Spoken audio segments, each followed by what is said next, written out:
खाटू श्याम जी से आप सभी का आज क्लास 10 की ऑनलाइन क्लासेस में हार्दिक स्वागत करती हूँ व उम्मीद करती हूँ कि आप कोरोना काल के भयानक संकट में अपने अपने घरों में स्वस्थ व सुरक्षित होंगे। तो देखिए आज हम स्टार्ट करने जा रहे हैं क्लास 10। विषय है आपका सामाजिक विज्ञान, यूनिट फर्स्ट, संसाधन एवं विकास, सत्र 2021-22। देखिए आपकी बुक का नाम है समकालीन भारत और यूनिट है आपकी फर्स्ट, संसाधन एवं विकास। तो देखिए हम इस टॉपिक में पढ़ेंगे संसाधन एवं विकास के बारे में, लेकिन कोई भी टॉपिक स्टार्ट करने से पहले हम जिस टॉपिक के बारे में पढ़ रहे हैं उस टॉपिक के जो मेन शब्द है मतलब संसाधन, इसके हम अर्थ को समझेंगे, इसकी परिभाषा को समझेंगे कि संसाधन वास्तविक रूप में क्या होता है। उसके बाद हम जो अन्य बिंदु है उन पर चर्चा करेंगे। तो देखिए स्टार्ट करते हैं संसाधन से। इस टॉपिक में मैं स्टार्टिंग से आपको बताने जा रही हूँ संसाधन की परिभाषा, उसके बाद हम स्टेप बाय स्टेप चलेंगे संसाधनों के प्रकार, टाइप्स ऑफ रिसोर्सेज, ठीक है। इसके बाद में संसाधन एवं विकास की बात करेंगे, फिर इसके बाद में फिर संसाधन विकास के बाद संसाधनों के अतिशय दोहन से होने वाली हानियां या समस्या के ऊपर चर्चा करेंगे। तो आइए स्टार्ट करते हैं अपने टॉपिक को। संसाधन की डेफिनेशन जैसे आपको पता है बोर्ड पे मैंने लिखी हुई है, लेकिन मैं आपको इसको समझाने का पूरा प्रयास करूंगी कि ताकि आप डेफिनेशन रट तो लोगे लेकिन उसको समझना भी बहुत जरूरी है कि एक्चुअल में ये क्या कहा गया है, इस डेफिनेशन का मतलब क्या होता है। तो आइए देखिए संसाधन किसे कहते हैं। संसाधन पर्यावरण में उपस्थित वह सभी वस्तुएं जो मानव की आवश्यकताओं की पूर्ति करते हैं वे संसाधन कहलाते हैं। क्लियर? अब देखिए मैं इस डेफिनेशन को आप याद कर लेंगे, मैं आपको प्रैक्टिकली बताऊंगी कि इसमें क्या कहना चाह रहा है, मतलब संसाधन वास्तविक रूप में क्या होते हैं। तो देखिए एग्जाम्पल लेते हैं कि जैसे कि मेरे पास ये चौक है, ठीक है, और आपको पता है कि चौक किस काम में आ रही है, मेरे लिखने के काम में आ रही है, आपको समझाने के काम में आ रही है। तो क्या हो रहा है कि ये जो चौक है ये मेरी आवश्यकता की पूर्ति कर रही है। कैसे कि मैं आपको समझा रही हूँ चौक के माध्यम से, तो ये भी क्या हुआ, एक प्रकार का संसाधन हुआ। आई बात समझ, मतलब पर्यावरण में उपस्थित बहुत सारी वस्तुएं हैं लेकिन जो मानव के उपयोग में आ रही हैं वह संसाधन कहलाती हैं। जो मानव की आवश्यकताओं की पूर्ति कर रही हैं वह वस्तुएं संसाधन के अंतर्गत आती हैं, ठीक है। अब देखिए सेकंड एग्जांपल यदि मैं आपको देना चाहती हूँ तो वो मैं आपका ही देती हूँ, ठीक है। जैसे कि आप कृषि कार्य करते हैं, बहुत बच्चे हैं जिनके घर में कृषि कार्य होता होगा, ठीक है। तो देखिए यदि आप कृषि कार्य के अंतर्गत गेहूं की कृषि करते हैं तो आपको पता है यदि गेहूं, जब तक आपने जैसे गेहूं की कृषि करी, आपको गेहूं के दाने प्राप्त हुए, जब आप उसकी कटाई करते हैं, बुआई करते हैं, जुताई करते हैं, जो भी है, तो उस कृषि कार्य के दौरान जो आपको गेहूं के दाने यदि वो खेत खलिहानों में पड़े हुए हैं, जब तक वह खेत खलिहानों में पड़े हुए रहेंगे तो वो क्या होंगे, वो आपके उपयोगी नहीं है। क्योंकि देखिए मानव की आवश्यकता क्या है, भूख। आपको भूख लगेगी, आपको क्या चाहिए, भोजन। क्योंकि आपकी जो भूख की आवश्यकता है, भोजन क्या करेगा, आपकी आवश्यकता को पूरा करेगा, आपकी भूख को मिटाएगा। तो इसके भूख को मिटाने के लिए क्या चाहिए, आपको अनाज चाहिए, खाना चाहिए। तो खाने के लिए भी आपको क्या करना पड़ेगा कि जैसे गेहूं है वो आपके खेत खलिहानों में पड़े हुए हैं, लेकिन जब तक आप उसे चक्की के माध्यम से पीसोगे फिर वो क्या बनेगा, आपका आटा। खाने योग्य कब होगा वो, जब आप उसको चक्की में पीसोगे फिर वो आटा बनेगा, फिर आपकी रोटी बनेगी, फिर वो आपको भोजन के रूप में प्राप्त होगा, फिर क्या होगा, आपकी भूख मतलब आपकी आवश्यकता की पूर्ति होगी। अब देखिए ये एग्जांपल मैंने आपको दिया, मतलब वो गेहूं जब तक आपके खेत खलिहान में पड़ा हुआ था तब तक वो क्या है कि वह संसाधन नहीं है, लेकिन जब वह आपकी आवश्यकता की पूर्ति कर रहा है, मतलब कि जब आपने उसको प्रौद्योगिकी के माध्यम से, मतलब हाँ एक शब्द आपको और याद रखना है, प्रौद्योगिकी। देखिए एक साइड आता है आपका मानव मतलब व्यक्ति, एक साइड आती है आपकी प्रकृति, या पर्यावरण। एक है आगे आपकी प्रौद्योगिकी, प्रौद्योगिकी ये है आपके संसाधन।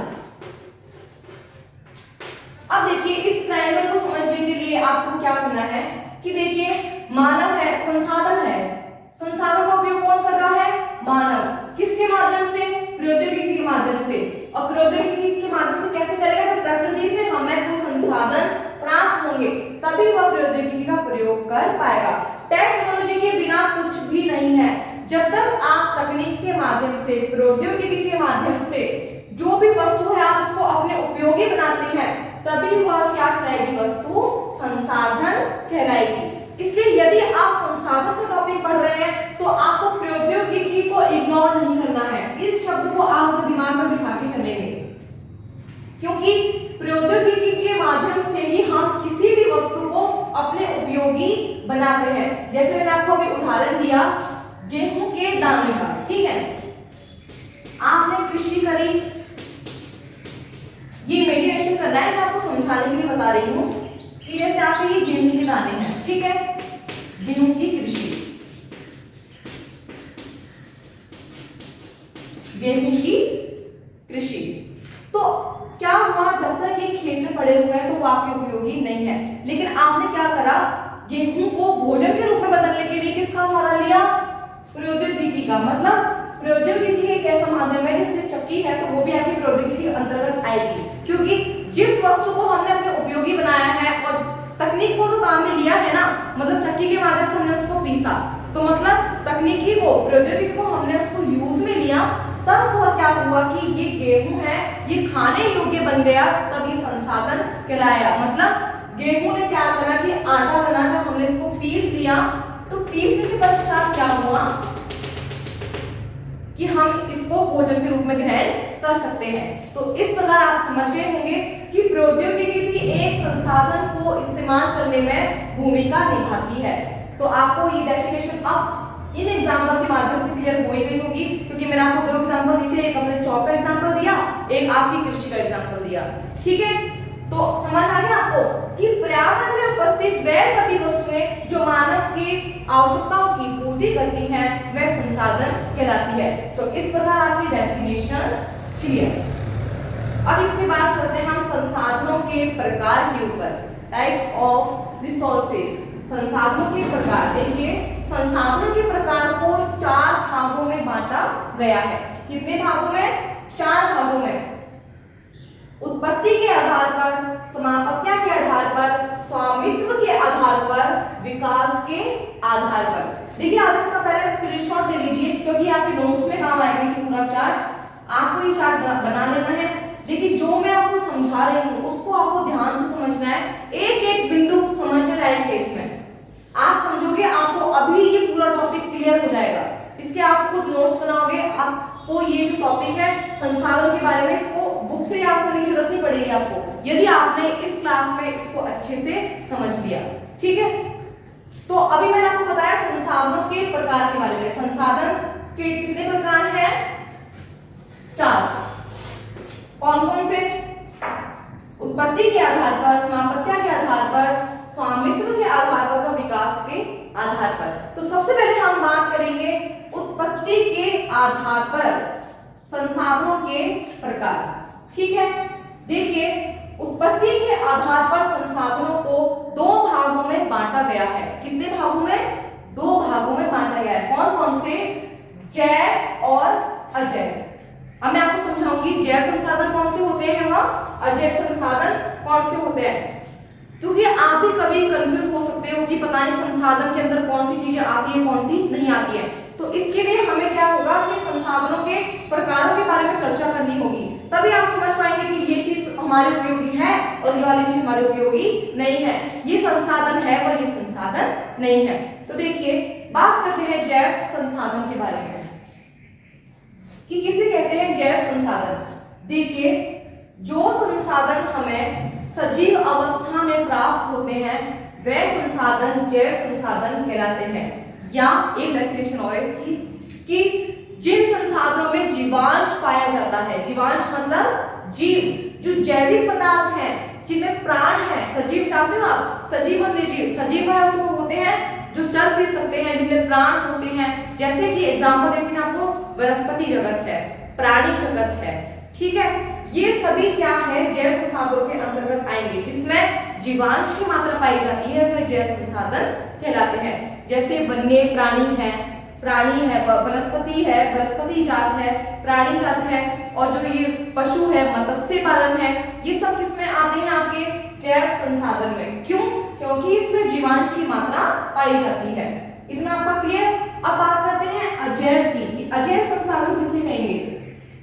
अब देखिए जहां पे ये आता है जैव और अ लग जाता है, क्योंकि अर्थ से स्पष्ट होता है, मैंने आपको बताया ये अब जैव की स्थिति इसके विपरीत हो जाएगी।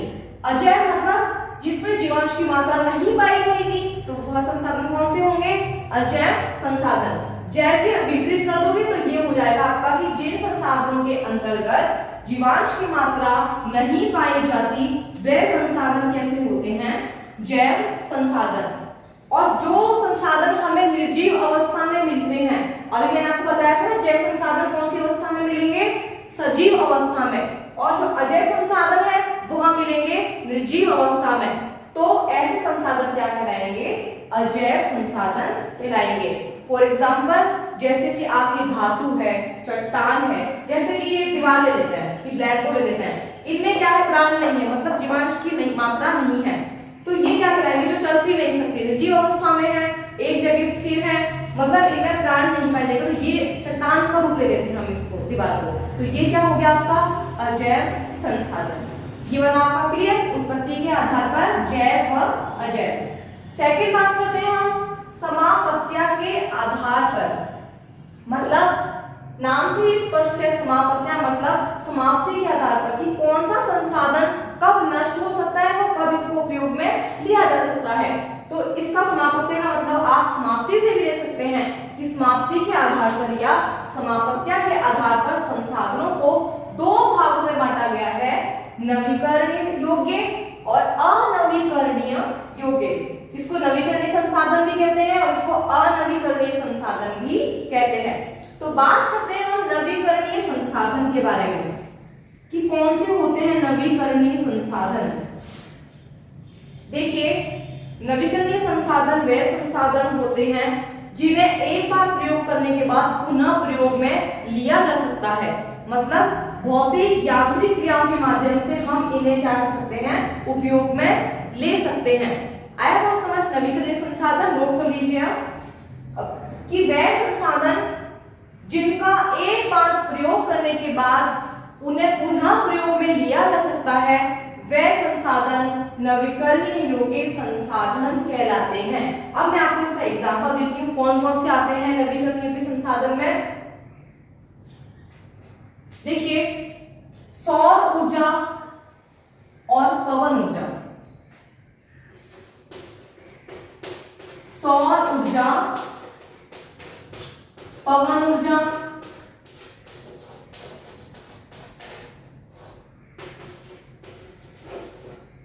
ये संसाधन क्या है कि नवीकरणीय योग्य संसाधन है, मतलब हम इनका पुनः प्रयोग कर सकते हैं। अब बात करते हैं नवीकरणीय योग्य संसाधन की, इसकी बात करते हैं। सेकंड टाइप है अनवीकरणीय योग्य संसाधन। इसका विपरीत हो जाएगा, मैंने आपको भी बताया अर्थ के ऊपर जाना है आपको। कोई भी चीज है जैसे नवीकरणीय, अनवीकरणीय, मतलब इसका क्या हो जाएगा, ये विपरीत हो जाएगा। तो मैंने इसको देखो विपरीत में आपको जो बातें मैंने इसमें बताई उसकी विपरीत बातें उस पर आएगी। कैसे कि अनवीकरणीय संसाधन वे संसाधन होते हैं जो एक बार प्रयोग करने के बाद समाप्त हो जाते हैं, मतलब इसमें क्या था, पुनः उपयोग में आ जाते हैं, और इसमें उपयोग में नहीं आते, मतलब एक बार इसको इस्तेमाल करोगे और वो संसाधन खत्म हो जाएंगे। अब इसको आप समझेंगे, इसका एग्जांपल मैं देती हूँ आपको अनवीकरणीय योग्य संसाधन का। देखिए जीवाश्म ईंधन का आपने नाम सुना होगा, जीवाश्म ईंधन आप जानते होंगे जीवाश्म ईंधन किसे कहते हैं। देखिए ये अनवीकरणीय योग्य संसाधन का ही एग्जांपल है जीवाश्म ईंधन। देखिए जो अनवीकरणीय संसाधन है इनको बनने में बहुत एक लंबा भूवैज्ञानिक अंतराल लगता है। जैसे कि आपको बताती हूँ, जीवाश्म ईंधन क्या होते हैं कि इनको बनने में लाखों करोड़ों वर्ष का समय लगता है। कैसे? देखिए, कुछ समय ऐसा हुआ होगा कि लाखों करोड़ों वर्ष पहले इस पृथ्वी पर भू हलचल आई होगी, मतलब भूकंप आ सकती है, सुनामी आ सकती है, तो अनेक प्रकार की भू गतिविधियां होती हैं। तो इससे क्या हुआ कि भू हलचल के कारण जैसे वनस्पति जगत है, हमारा प्राणी जगत है, ये संपूर्ण क्या है, समुद्र के गर्भ में दब गए, मतलब पृथ्वी के गर्भ में चले गए। तो उससे क्या होता है कि जो एक रासायनिक क्रिया होती है, उस क्रिया के पश्चात लेकिन उसको बनने में क्या होता है, बहुत लंबा समय लगता है, मतलब लाखों करोड़ों वर्षों का समय लगता है। तो इसमें क्या होगा कि जीवाश्म ईंधन की उत्पत्ति होगी। जैसे हमारा कोयला है, इसको बनने में भी लाखों वर्ष लग जाते हैं। ठीक है, पेट्रोलियम हुआ हमारा, ये भी किसमें आएगा, अनवीकरणीय संसाधन में, जो एक बार प्रयोग करने के बाद खत्म हो जाते हैं और जिनको बनने में लाखों करोड़ों वर्षों का समय लगता है, वह संसाधन कैसे होते हैं, अनवीकरणीय संसाधन। क्या आपको क्लियर हो गया? जीवाश्म ईंधन के बारे में मैंने आपको बता दिया। जो सड़े गले पदार्थ होते हैं, वनस्पति जगत है, प्राणी जगत है, वह क्या होगा कि भूवैज्ञानिक हलचल के कारण, भू हलचल होगी, जैसे भूकंप है, सुनामी है, उसके कारण ये क्या है कि पृथ्वी के गर्भ में दब जाएंगे। दबने के बाद क्या होगा कि जो क्रिया होगी उसके कारण इन संसाधनों का क्या होगा, विकास होगा, मतलब ये संसाधन उत्पन्न होते हैं। लेकिन आपको बता दें कि बनने में कितना समय लगता है, लाखों व करोड़ों वर्षों का इसमें समय लगता है। एग्जाम्पल के लिए पेट्रोल हो गया, आपका कोयला हो गया, पेट्रोलियम और कोयला। ठीक है, ये आगे आपके अनवीकरणीय संसाधन। अब बात करेंगे हम, नेक्स्ट है स्वामित्व के आधार पर। ये आप साथ साथ नोटिस करते हुए चलेंगे, जो मैं आपको ये नोटिस करवा रही हूँ संसाधनों के बारे में, इसके आपके बहुत अच्छे से आपको नोट्स बनाना है। लेकिन सबसे पहले आपको समझना है, उसके बाद नोट्स बनाना है। यदि आपको ये टॉपिक समझ आ गया तो आप नोट्स खुद ही बहुत अच्छे से बना सकते हैं। ठीक है, लेकिन आज आपको ये टॉपिक पहले समझेंगे, उसके बाद नोट्स भी बजाएंगे। अब देखिए, थर्ड टाइप है आपका स्वामित्व के आधार पर। अर्थ समझेंगे, स्वामित्व का अर्थ क्या होता है। स्वामित्व का अर्थ होता है मालिकाना हक, मतलब जिसका अधिकार होता है। स्वामित्व मतलब होता है मालिक, कि इस संसाधन के ऊपर किसका हक है। ठीक है, स्वामित्व का मतलब किससे लेंगे हम, मालिकाना हक से, मतलब किसका अधिकार संसाधनों के ऊपर है और किसका नहीं है।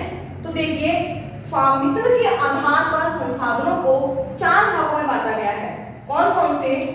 व्यक्तिगत संसाधन, सामुदायिक संसाधन, राष्ट्रीय व अंतरराष्ट्रीय संसाधन। अब बात करते हैं व्यक्तिगत संसाधन से। नाम से ही स्पष्ट है, व्यक्तिगत मतलब जिन संसाधनों के ऊपर किसी एक व्यक्ति का या व्यक्तियों का अधिकार होता है, मतलब निजी संपदा व्यक्तिगत संसाधन के अंतर्गत आती है। जैसे मैं आपको एग्जांपल देती हूँ व्यक्तिगत संसाधन का, कि देखिए, आप यदि कृषि कार्य करते हैं, आपके घर में जो भी सिंचाई के लिए जो आप टांगे वगैरह बनाते हैं और कुएं होती है, और जैसे जोहड़ बनाते हैं, समझ रहे हैं आप इस चीज को, मतलब सिंचाई का जो आपके निजी संसाधन है और आप उसका कुएं है तो बावड़ी है, तो ये क्या करते हैं, आप अपने जो उपयोगी बनाते हैं, मतलब उसके ऊपर आपका ही अधिकार होता है। जैसे सिंचाई के काम के लिए आप कुएं से पानी लेकर के आ रहे हो और वो आपके खेत में बना हुआ है, तो उसके ऊपर किसका अधिकार हुआ, आपका हुआ। तो वो संसाधन कहलाएंगे व्यक्तिगत संसाधन, कि जिन संसाधनों पर एक व्यक्ति का अधिकार होता है, जो किसी व्यक्ति की निजी संपदा होती है, तो वह संसाधन क्या कहलाएंगे, आपके व्यक्तिगत संसाधन। सेकंड आता है आपका सामुदायिक संसाधन। सामुदायिक भी नाम से स्पष्ट है, समान रूप से। अब देखिए, व्यक्तिगत में व्यक्ति का था, लेकिन सामुदायिक में क्या हो गया, विपरीत स्थिति हो गई। कैसे? कि सभी का अधिकार, कि देखिए, जिन संसाधनों पर सभी का अधिकार होता है, सभी का समान रूप से अधिकार होता है, वे संसाधन सामुदायिक संसाधन कहलाते हैं। समान रूप से जिसका अधिकार होगा। एग्जांपल देती हूं मैं आपको, जैसे ग्राम, अब इसमें भी क्या है, 2 भागों में बांटा है। जैसे ग्रामीण व्यक्ति है और दूसरे में आता है आपका शहरी व्यक्ति। ठीक है, तो ये 2 लोग क्या कर रहे हैं कि समान रूप से जिसका इस्तेमाल कर रहे हैं, जिन संसाधनों का। ग्रामीण कैसे करेंगे कि ग्रामीण भूमि में आप जानते हैं कि चारा कहाँ आते हैं, शमशान भूमि आपकी इसमें आती है, ग्रामीण क्षेत्रों में आती है, और जो आपकी तालाब है, भीड़ क्षेत्र है मतलब जोड़ बने हुए होते हैं। खड़ी है, खड़ी मतलब जैसलमेर में सिंचाई कार्य के लिए जो जल संग्रहण किया जाता है तो वो खड़ी होता है। इस प्रकार की आकृति में खड़ी का उपयोग किया जाता है। तो ये जो जैसे ये भूमि है तो इसमें क्या होगा, ग्रामीण जो लोग हैं, गांव में रहने वाले सभी लोगों का समान रूप से अधिकार होगा। क्या क्या बताया मैंने आपको एग्जाम्पल में, शमशान भूमि, चारागाह भूमि और जो जल क्षेत्र है मतलब जैसे कि बावड़ी, तालाब,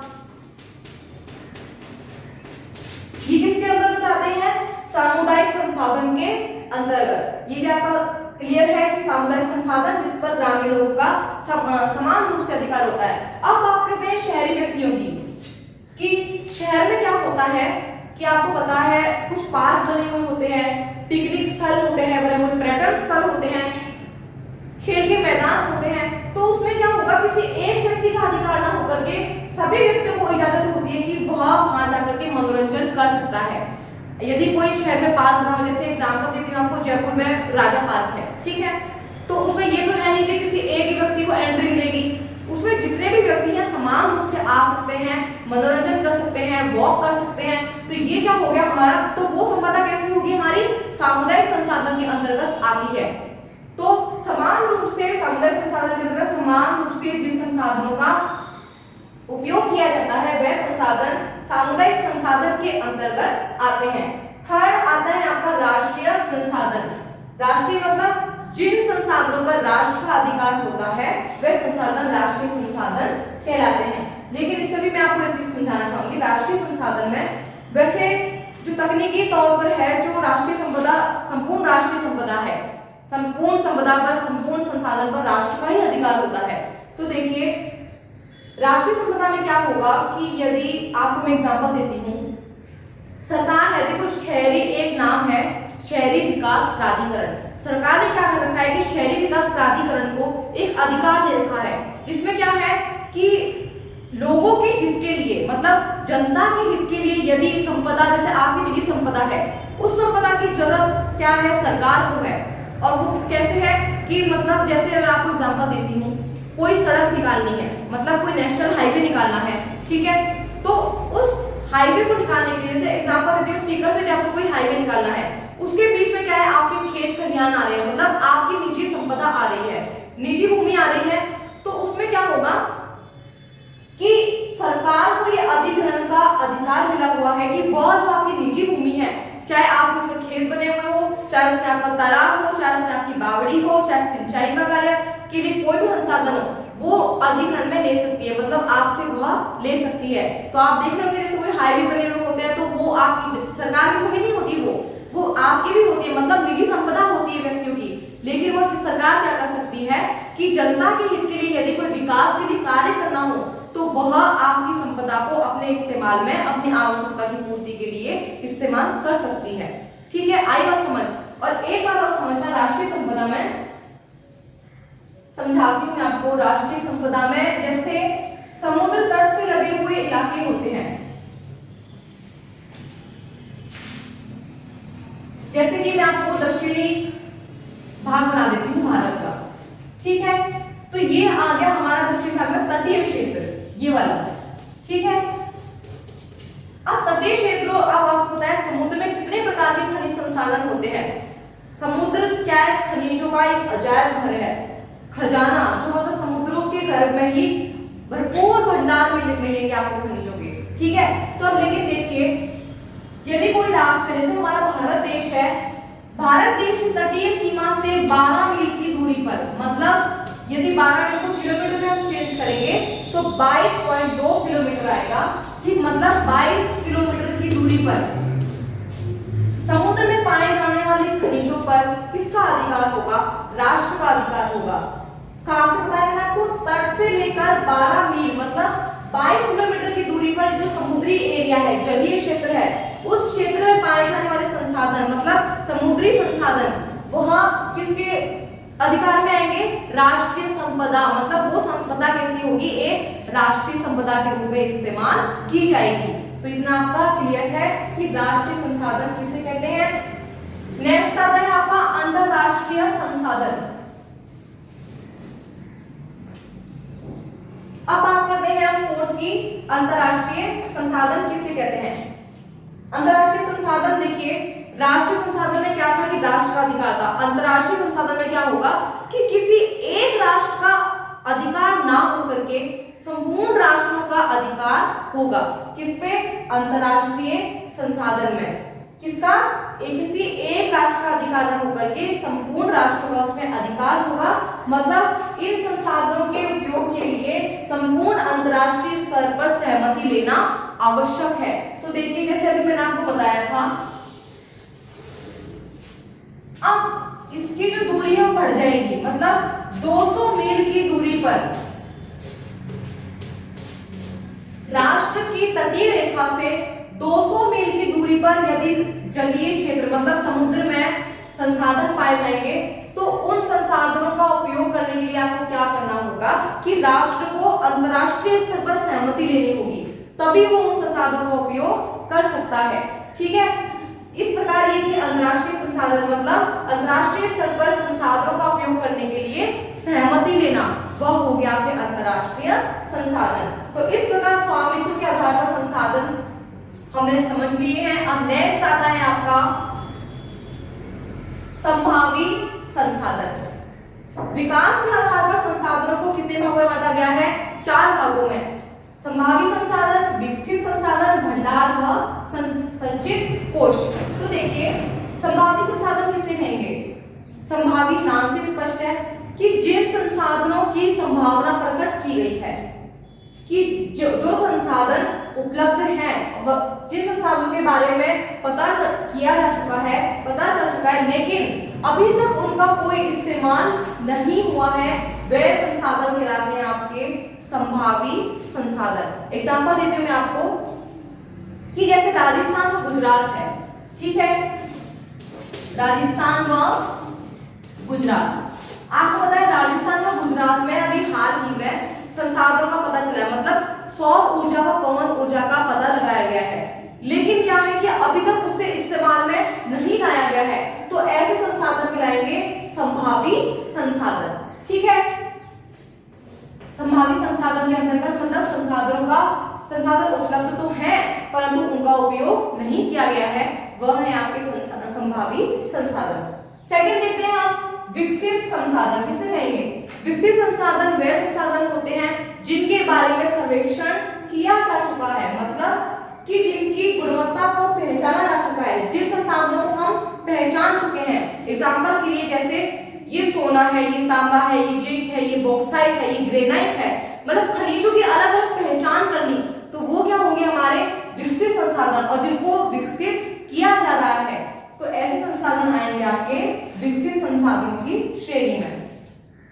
थर्ड आता है आपका भंडार। अब भंडार का मतलब स्टॉक से मत समझना कि बहुत सारा स्टॉक किया हुआ है, ऐसा कुछ नहीं है।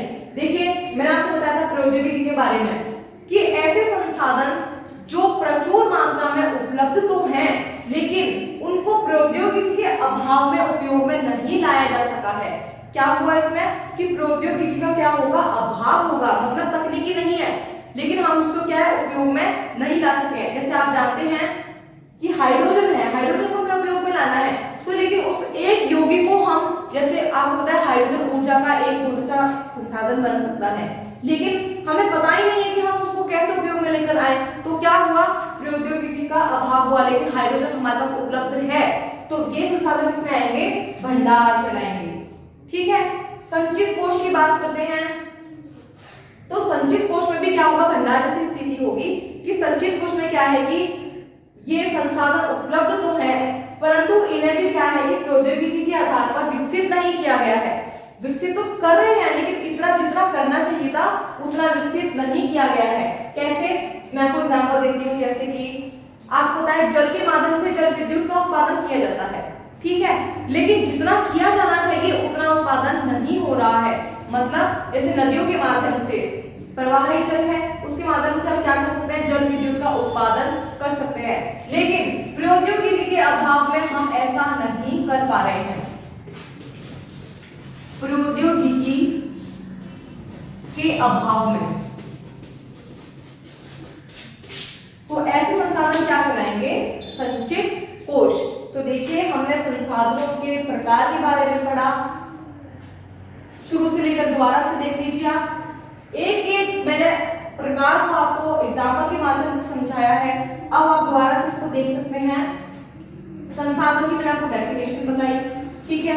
ये डेफिनेशन है आपकी कि पर्यावरण में उपस्थित वह सभी वस्तुएं जो मानव की आवश्यकताओं की पूर्ति करते हैं वे संसाधन कहलाते हैं, ठीक है। संसाधन के प्रकार में मैंने आपको बताया 4 भागों में संसाधनों को बांटा गया था, उत्पत्ति के आधार पर, समाप्ति के आधार पर, स्वामित्व के आधार पर व विकास के आधार पर। अब इनके भी अलग अलग आगे टाइप्स हैं, जैव संसाधन, अजैव संसाधन। किसके है ये? उत्पत्ति के आधार पर। मैंने आपको इसके बारे में समझाई दिए, जैव व अजैव। समाप्ति के आधार पर नवीकरणीय योग्य व अनवीकरणीय योग्य। स्वामित्व के आधार पर व्यक्तिगत संसाधन, सामुदायिक संसाधन, राष्ट्रीय संसाधन व अंतरराष्ट्रीय संसाधन। विकास के आधार पर संभावित संसाधन, विकसित संसाधन, भंडार व संचित कोष। ये हो गए आपके संसाधनों के प्रकार। अब हम बात करेंगे इससे आगे संसाधन विकास की, कि संसाधन विकास में